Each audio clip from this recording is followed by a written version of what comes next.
I really love sheet pan dinners, and Brussels sprouts and sausage is just really amazing. Add some whipped riccota to that and some crunchy topping, and you have yourself a perfect weekday meal. And it all starts off with some Brussels sprouts. You're going to want to trim the ends off and cut these in half. Make them about the same size. You want everything a little thicker on this dish because you want everything to cook at about the same time. And then you just oil it up and season it with some salt and some pepper. You can add some more spices if you want. I just like to keep it simple so I can taste the Brussels sprouts. Next, grab a sausage of your choice. I'm choosing a beef sausage, but you can use pork or anything you want really, just make it your own. And I had a shallot laying around, so I cut that up into pretty thick chunks. You want it all to cook about the same. If you cut it too thin, it'll burn. Then you just add all that to a sheet pan. Then spread it out into one single layer and toss it into the oven at 425 degrees for about 25 minutes. While that's going, you have time to work on your other things, such as the whipped riccata, which I just add some lemon zest, garlic, lemon juice, some feta cheese, and some ricotta.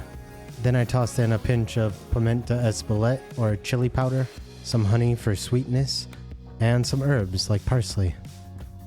While you're blending this together, if it's a little bit too thick, you can add some heavy cream, just to get it to the consistency you like. You don't want to add too much though.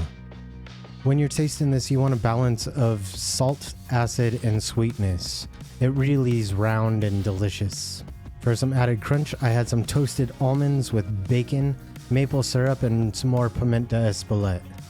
It's super simple, and you just mix it together and you're good to go. And then I just threw together a mustard maple vinaigrette, which is pretty simple. You just add everything to a bowl, then you just whisk that together to emulsify it. Once again, tasting at the end for some balance. The vinaigrette is pretty optional, but it is really tasty and it brings everything together. And a little goes a long way, so use it sparingly.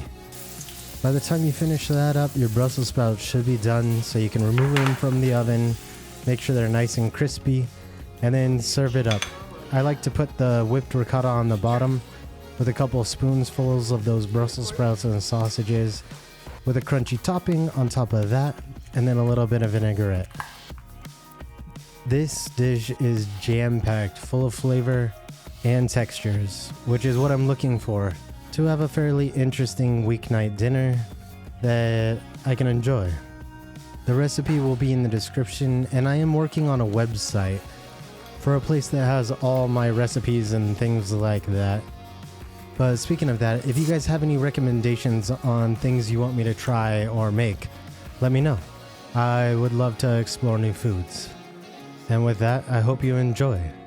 Subscribe, like, do all that stuff, and I'll see you guys later.